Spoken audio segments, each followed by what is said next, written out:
Wellingtonians are upset, and their frustration is exacerbated by the fact that news media like Stuff, One News and Radio New Zealand are basically useless eaters at this point. Not-for-profit collective Stop Tiaki Wai have been forced to come together to fight in the interests of the people who are being screwed over collectively by their city councils and the new water entity Tiaki Wai. We do not want to pay Fulton, Hogan or anyone else 3 times whatever they're paying up in Auckland for the same thing.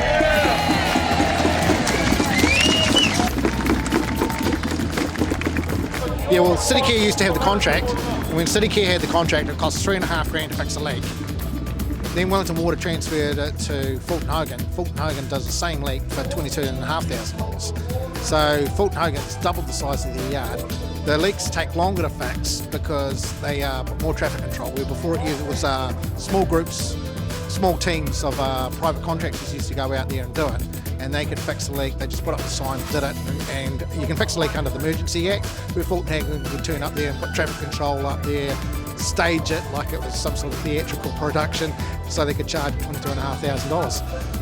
When we are here protesting these water rates, this is a symbol of a whole lot more that isn't right here now.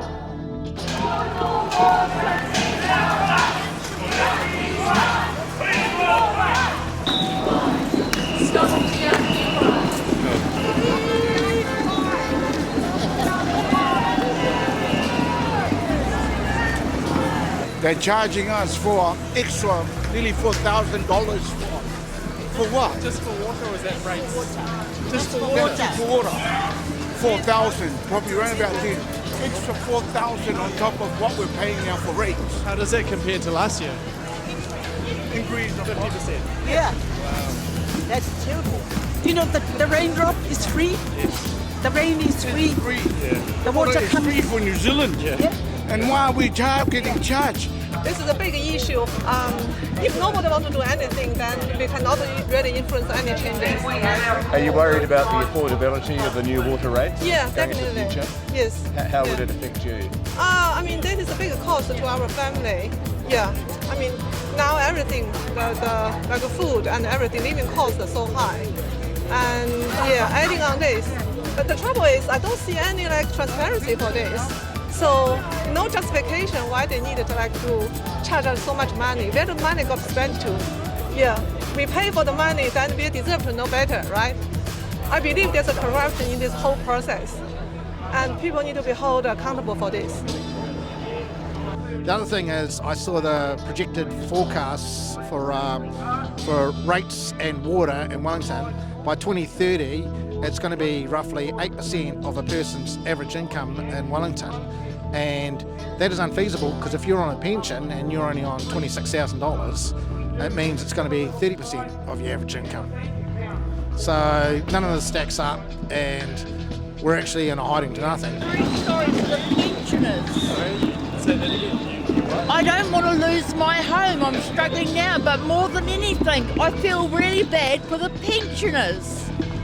They're the founding fathers and mothers of this country.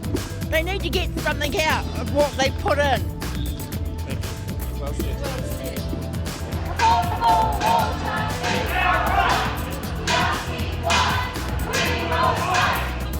I'm just not happy with the undemocratic accountability of the water entity Tiaki Wai, and also obviously the costs, but not only the costs, the plans for what that money is to be spent on, and whether that is reasonable or not, and lack of public consultation.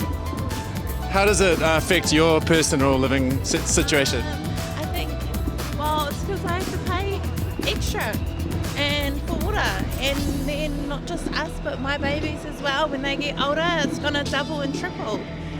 Do you have faith in the political process to solve this problem? No, not at all. Okay. And what do you think the solution is? Stop Tiaki Wai. Thank you very much. Tiaki Wai. Stop Tiaki Wai! Stop Tiaki Wai!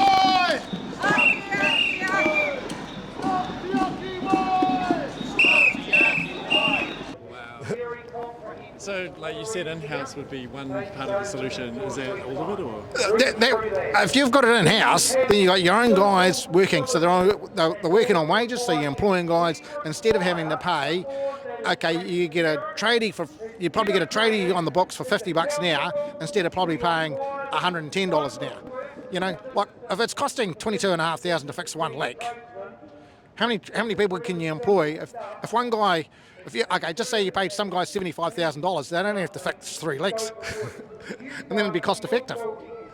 You know, but if they've got about 20 or 30 people on communications, well, I prefer 20 or 30 plumbers working out there. You know, much more cost effective. It's all too top heavy, and there was only 12 jobs advertised for this new entity. Okay, so everyone just transferred from the old entity to the new entity.